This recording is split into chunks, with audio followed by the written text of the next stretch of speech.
जय जगन्नाथ, जय श्री श्याम, जय राम जी की। क्रांति उड़ीसा मीडिया में आपका स्वागत है। मैं हूं नंदकिशोर जोशी।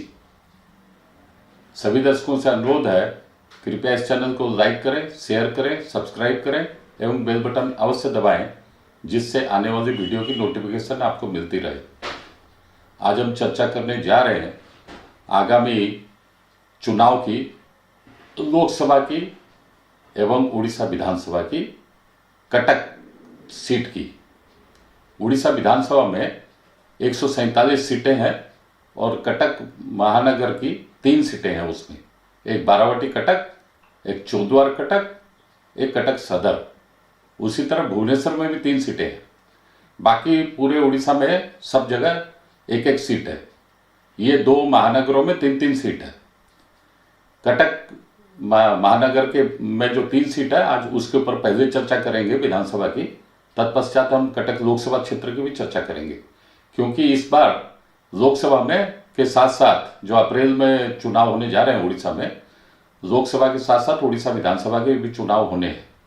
इसलिए दोनों विधानसभा लोकसभा दोनों के बारे में कटक की विशेषकर हम चर्चा करेंगे। तो कटक में एक विधानसभा क्षेत्र है बारावटी कटक। ये दरअसल पुराना कटक का ही क्षेत्र है। जो विधानसभा क्षेत्र पहले 1 हुआ करता था कटक का, तत्पश्चात 2 हुआ और आजकल अभी 3 सीट है। तो सबसे पुरानी जो कटक की सीट है उसी को मैं बोलता हूँ साधारण भाषा में बारावटी कटक। तो बारावटी कटक में अभी 7-8 उम्मीदवार हैं बीजेपी के खड़े होने के लिए आशाई। 7-8 उसमें जो पहले यहाँ पर विधायक भी रह चुके हैं, समीर दे कटक के भाजपा की तरफ से विधायक भी रह चुके हैं, 3 बार विधायक रह चुके हैं, 2 बार मंत्री भी रह चुके हैं एवं उनका ट्रैक रिकॉर्ड ये है, अभी तक 7 बार विधानसभा में खड़े हुए हैं, 4 बार हारे हैं, 3 बार जीते हैं और उस 3 बार में 2 बार वो मंत्री भी रहे हैं। सर्वप्रथम मंत्री रहे 2000 से 2004, तत्पश्चात 2004 से 2009, ये 2 बार ये मंत्री रहे। पहले अर्बन डेवलपमेंट मिनिस्टर थे 2000 से 2004 में, तत्पश्चात 2004 से 2009 में हायर एजुकेशन मिनिस्टर हुए। इस तरह ये 9 साल उड़ीसा में नवीन पटनायक के मातहत कैबिनेट रैंक मिनिस्टर का कार्य किए हैं और 4 बार ये हारे हैं। पहले बार ये हारे 1990 में, दूसरी बार ये हारे हैं 2014 में विधानसभा में, तीसरी बार हारे 2019 के लोकसभा में। इस तरह ये 3 बार 2009 में हारे, 2014 में हारे, 2019 में भी हारे। इसमें 2019 में ये लोकसभा क्षेत्र से खड़े हुए थे, तब हारे। इस तरह मतलब 1 बार लोकसभा चुनाव ये समीर दे हार चुके हैं और 4 बार विधानसभा चुनाव ये हार चुके हैं और 3 बार विधानसभा चुनाव ये जीत चुके हैं। अर्थात मतलब इनका स्कोरिंग, अगर इलेक्टोरल स्कोरिंग या वोटिंग स्कोरिंग हम देखेंगे तो 50% से ज़्यादा बार में ये हारे हैं। और आजकल इनकी तबीयत ठीक नहीं रहती है और बीमार चल रहे हैं। आजकल बाजार में मतलब पब्लिक फील्ड में दिखाई प्राय नहीं देते हैं, घर पे ही रहते हैं। जिनके मतलब कुछ लोग इनसे जाके मिलते भी हैं और कभी कभी मीडिया में इनका चेहरा भी दिखता है, फोटो इत्यादि के माध्यम से। तो राजनीति में सक्रिय है लेकिन स्वास्थ्यगत कारणों से निष्क्रिय है और अभी तक स्पष्ट पिक्चर मिला नहीं है ये वास्तव में खड़े होंगे या खड़े नहीं होंगे। भारतीय जनता पार्टी इनको बारावटी कटक से टिकट देगी या नहीं देगी, ये अभी तक डिसाइडेड नहीं है। दूसरी बात, लेकिन अगर इनको टिकट नहीं भी देती है, दूसरे किसी भी बंदे को टिकट अगर देगी भारतीय जनता पार्टी बारावटी कटक की, तो इनकी चॉइस को अवश्य प्रधानता दी जाएगी, चॉइस को प्रेफरेंस दी जाएगी, ये पक्का है। ये मैंने बारावटी कटक विधानसभा की बात बताई। अब इसी विधानसभा क्षेत्र से तीन तीन महिला शक्ति तीन लगी हुई है खड़े होने के लिए विधानसभा क्षेत्र में बारावटी कटक से भाजपा की तरफ से।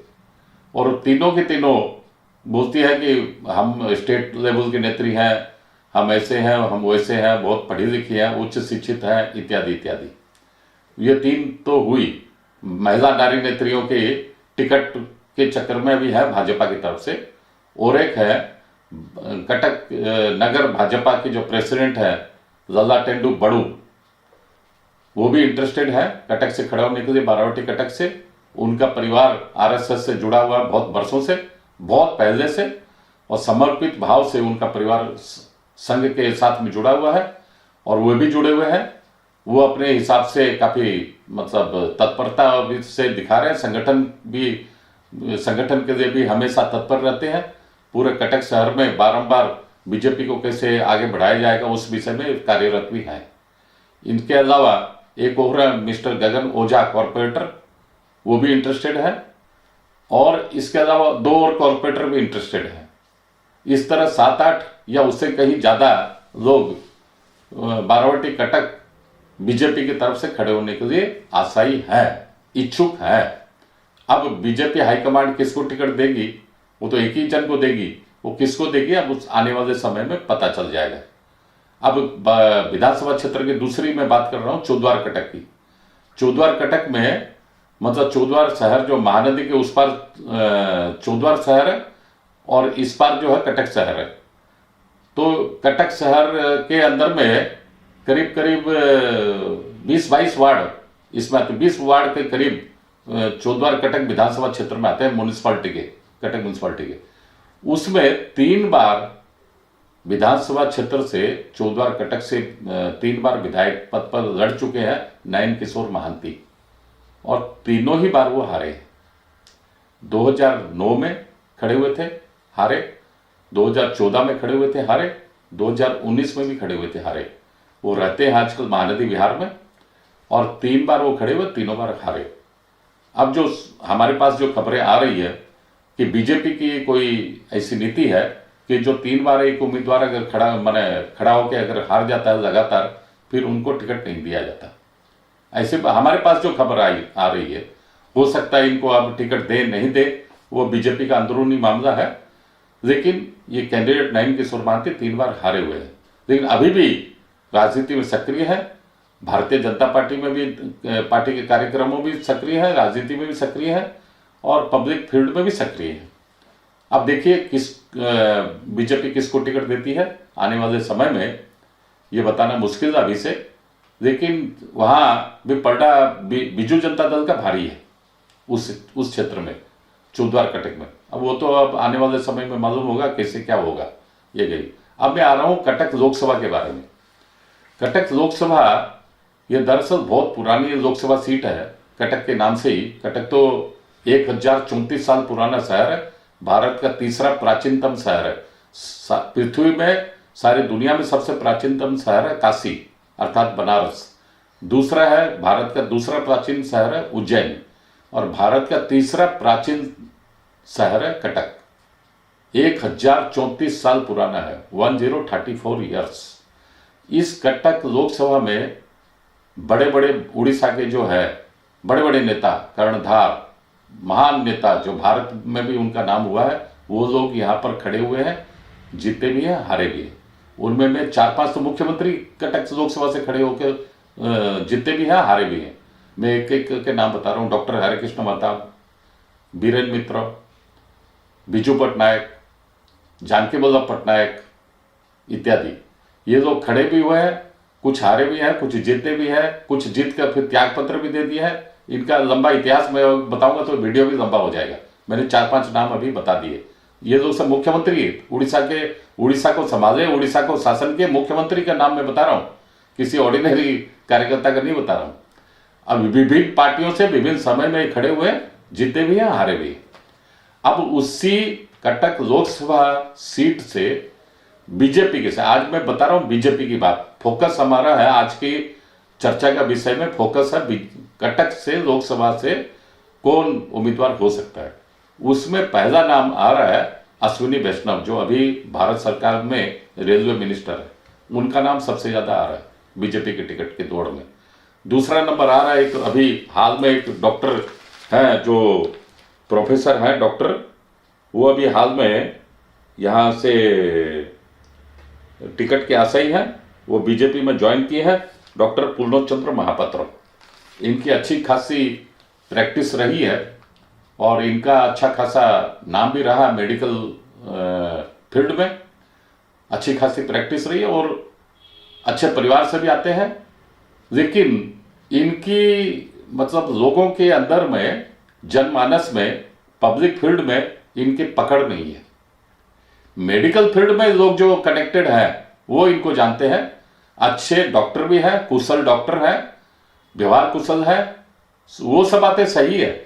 लेकिन चूंकि राजनीति में एकदम नवागत है, एकदम न्यूली बॉर्न इन पॉलिटिक्स, मेरे ख्याल से हार्डली शायद 2 महीना या 3 महीना ही हुआ होगा शायद राजनीति में आए हुए इनको, तो इसलिए इनको लोग ज्यादा जानते भी नहीं है, पब्लिक के साथ में ज्यादा संपर्क नहीं है, जनसंपर्क नहीं है। इनका नाम भी उछलता है कटक लोकसभा से खड़े होने के लिए। और दूसरा नाम है रेलवे मिनिस्टर अश्विनी वैष्णव का, जो अभी हाल में भारत सरकार के रेलवे मिनिस्टर है पिछले 2-3 साल से। अब बात यह है कि जो रेलवे मिनिस्टर है अश्विनी वैष्णव, ये तो दरअसल उड़ीसा के है नहीं, ये उड़ीसा के बाहर के हैं। लेकिन ये चूंकि उड़ीसा में करीब 10 साल ये आईएएस पद पर कार्यरत रहे।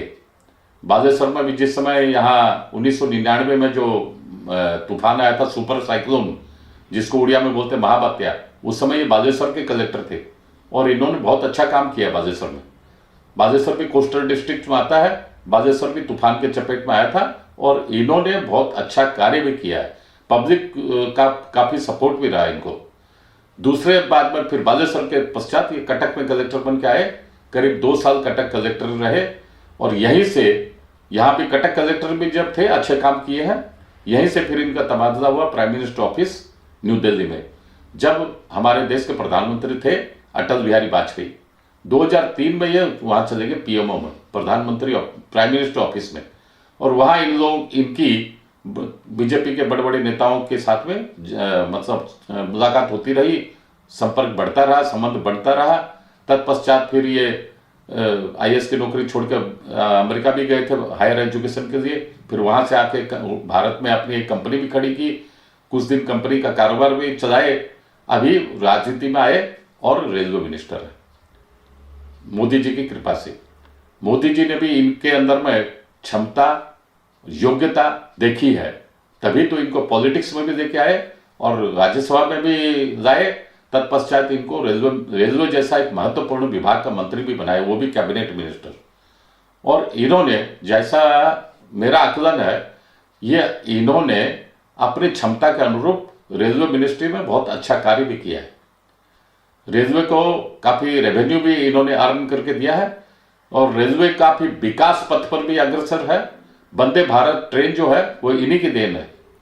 इनके रेल मिनिस्टर के बनने के पहले वंदे भारत बोल के कोई ट्रेन भारत में नहीं चलती थी और काफी कुछ पूरे भारत में रेलवे का विकास काफी तीव्र गति से इनके आने के बाद हुआ है, इसमें कोई संदेह नहीं है।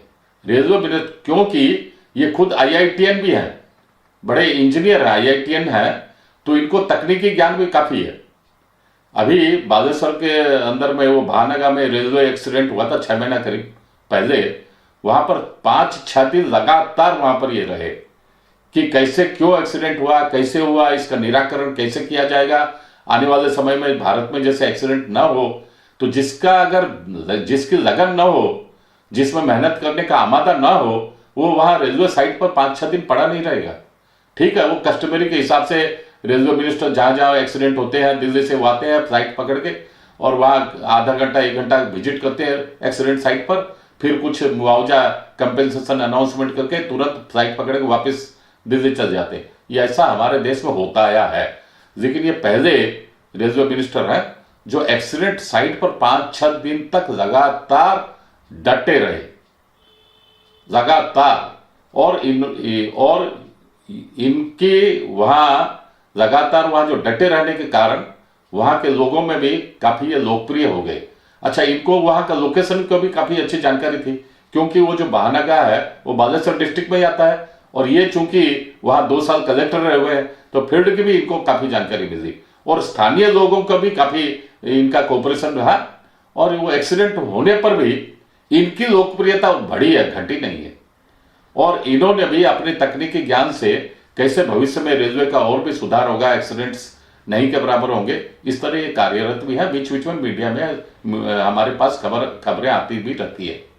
अर्थात उड़ीसा के अगर हम देखे जाए तो मुझे अच्छी तरह से याद है कि जो यहाँ पर 14-15 साल थे मुख्यमंत्री कांग्रेस के जमाने में, जानकी वल्लभ पटनायक, वो 1-2 बार बोले भी है पब्लिक मीटिंग में सबके सामने कि अंग्रेजों के समय कलकत्ता पोर्ट से मद्रास पोर्ट, जिसका नाम आजकल चेन्नई है, मद्रास का नाम, वो वहां से माल एक पोर्ट से दूसरे पोर्ट में माल पहुंचाने के लिए अंग्रेजों को ट्रेन लाइन की जरूरत थी, और इसलिए अंग्रेजों मजबूरी में वो लोग कलकत्ता से मतलब बंगाल से तमिलनाडु को कनेक्ट करने के लिए ट्रेन लाइन बिछाया भाया उड़ीसा, और दूसरा कोई चारा नहीं था। और अगर उनकी वो मजबूरी नहीं रहती तो शायद रेलवे लाइन उड़ीसा में वो लोग ट्रैक बिछाते ही नहीं, या बहुत देर से बिछाते।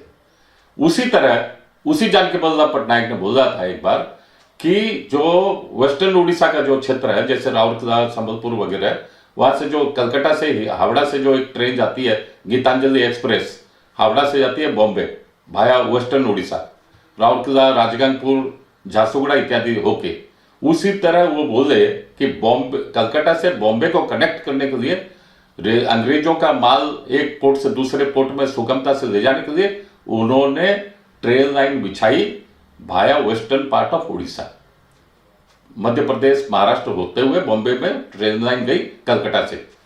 मतलब अंग्रेजों को मजबूरी थी कि उड़ीसा के होकर वो लोग ट्रेन लाइन चलाए। वो तो अंग्रेजों की मजबूरी थी कि भाई माल भी भेजना था, जल्दी भेजना था, कम रेट में भेजना था, इसलिए वो लोग उड़ीसा के अंदर से रेलवे लाइन ट्रैक बिछाए। अच्छा, एक और इंटरेस्टिंग बात मैं आपको बताता हूं, उड़ीसा में सबसे लास्ट में अंग्रेज लोग आए भारत में, अखंड भारत में सबसे अंत में अंग्रेज लोग आए उड़ीसा में 1803 में, 1803 में आए। उसके पहले उन्होंने पूरा भारत को फतेह कर लिया था, अखंड भारत को फतेह कर लिया था, लास्ट में है उड़ीसा में। और उड़ीसा का सर्वप्रथम रेलवे स्टेशन है कटक रेलवे स्टेशन, जो बना 1850 में। उसी कटक से ही अश्विनी वैष्णव अभी इंटरेस्टेड है लोकसभा में कैंडिडेट होने के लिए बीजेपी की तरफ से। अब सवाल यह है कि वो तो डॉक्टर जो महापात्र, जिनका नाम मैं अभी बताया आपको, उनका भी नाम उछल रहा है मीडिया में, और इनका भी, अश्विनी वैष्णव का भी नाम आ रहा है। लेकिन दोनों में अगर देखा जाए, और जैसी हमें सूचना भी आ रही है, अश्विनी वैष्णव का टिकट, लोकसभा टिकट पाने के लिए उनका पलड़ा भारी है। और हमने भी क्रांति उड़ीसा का एक वीडियो भी बनाया था करीब 1 महीना पहले कि अश्विनी वैष्णव जो है वो बारंबार उड़ीसा दौरे पर भी आते हैं दिल्ली से, और उड़ीसा में भी कटक दौरे पर आते हैं। पिछले 15-16 दिन में 3 बार आ चुके हैं, और पिछले 1 महीना में अगर पकड़ा जाएगा तो शायद 4 या 5 बार आ चुके हैं। और जब भी जाते हैं, जब भी यहां आते हैं उड़ीसा में, कटक की लोकसभा क्षेत्र में, जैसे बारावटी कटक है, चौद्वार कटक है, कटक सदर है, आठगढ़ है, बड़म्बा नरसिंहपुर है, बांकी है, खोंडपड़ा है, ये 7 विधानसभा क्षेत्र में वो भ्रमण करते हैं, दौरे पर जाते हैं 7 में। तब इससे साफ साफ मालूम होता है कि इनकी मंशा है कटक लोकसभा में खड़े होने की। और एक बात है कि इन्हीं बातों को मद्देनजर हमने क्रांति उड़ीसा मीडिया की तरफ से करीब 1 महीना पहले एक वीडियो बनाया था कि आगामी चुनाव में, आगामी लोकसभा चुनाव में अश्विनी वैष्णव कटक लोकसभा क्षेत्र से खड़े होने की संभावना काफी प्रबल है, तेज है, खड़े होने की पूरी संभावना दिखाई दे रही है। क्योंकि जब भी आते हैं वो बड़म्बा, नरसिंहपुर, आठगढ़, बाकी एरिया में कोई रेलवे लाइन नहीं है। पिछली बार भी जब ये आए थे उस एरिया का दौरा किए, और वहां रेलवे लाइन बिछाने के लिए उन्होंने वहां पर जनता के सामने बोले हैं वो। जबकि मुझे अच्छी तरह से मालूम है वहां के स्थानीय लोग भी ट्रेन लाइन बिछाने के लिए, रेल लिंक देने के लिए कभी भी डिमांड नहीं किए, ये अपनी तरफ से प्रस्ताव दिए हैं। जब इनके तरफ से प्रस्ताव आया है, रेलवे मिनिस्टर की तरफ से, स्वागत तो सभी करेंगे, होना भी चाहिए, और लोगों को तो लाभ भी मिलेगा, फायदा भी मिलेगा, इनको चुनावी लाभ मिलेगा ही, लेकिन आम आदमी को, कटक लोकसभा क्षेत्र के जो आम आदमी है उनको भी लाभ मिलेगा रेलवे लाइन का जितना विस्तार होगा। तो उसी समय ये इनके दौरे को मद्देनजर रखते हुए मैंने एक वीडियो बनाया था, 1 महीना पहले ही मैंने आकलन कर लिया था कि ये आगामी चुनाव में कटक लोकसभा से उम्मीदवार हो सकते हैं बीजेपी की तरफ से, जबकि यहां पर उड़ीसा में किसी दूसरे, चाहे वो प्रिंट मीडिया हो, इलेक्ट्रॉनिक्स मीडिया हो या डिजिटल सोशल मीडिया हो, किसी ने कोई आकलन नहीं किया था। हमने पहले मैंने ये स्टोरी क्रांति उड़ीसा मीडिया की तरफ से हमने निकाला था, बोला था कि इनकी संभावना पूरी पूरी है। और आजकल अभी हाल में भी ये अभी परसों कटक में अभी बहुत समय थे, और कटक के आसपास के क्षेत्र में भी, लोकसभा क्षेत्र के अंदर में वो भी काफी भ्रमण भी किए हैं, फिर वो आएंगे, हमारे पास खबर है। लेकिन अभी तक भी इनको टिकट मिलेगी बोलकर, अवश्य उनका ऑल इंडिया का बीजेपी का मामला है, वो कब डिक्लेयर करेंगे first list of nominees of BJP, वो उनका अंदरूनी मामला है। हो सकता है वो फरवरी फर्स्ट वीक या सेकंड वीक में डिक्लेयर करें, हो सकता है मार्च फर्स्ट या सेकंड वीक में डिक्लेयर करें। एक बात तो तय है, अप्रैल में उड़ीसा में विधानसभा के साथ साथ लोकसभा का चुनाव होना तय है, ये तो बात तय है। अब मैं आ रहा हूं दूसरी बात के ऊपर, मतलब अश्विनी वैष्णव खड़े होंगे, इसकी प्रबल संभावना है कटक लोकसभा क्षेत्र से बीजेपी के टिकट पर। अब दूसरी बात यह है कि ये अभी राज्यसभा के मेंबर है उड़ीसा के कोटे से, और इनकी राज्यसभा की जो नुमाइंदगी है उड़ीसा से, वो भी इसी फरवरी में खत्म हो रही है, लास्ट वीक में।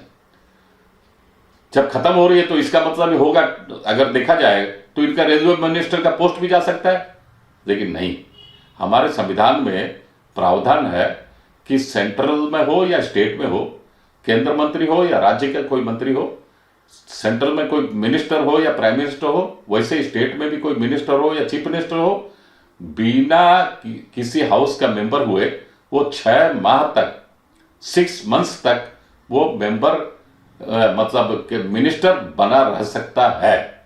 मिनिस्टर, चीफ मिनिस्टर या प्राइम मिनिस्टर बना रह सकता है 6 माह तक बिना किसी हाउस का सदस्य रहते हुए। अर्थात फरवरी में अगर इनको फिर से नॉमिनेशन नहीं मिलता है उड़ीसा विधानसभा से, या फिर से ये चुनाव जीत के नहीं जाते हैं, तो भी ये मिनिस्टर रह सकते हैं। कैसा? क्योंकि इनको फरवरी ये मिनिस्टर रहे तो इनको 6 महीने के अंदर में जीतना है, तो अप्रैल में तो चुनाव हो ही जाएंगे।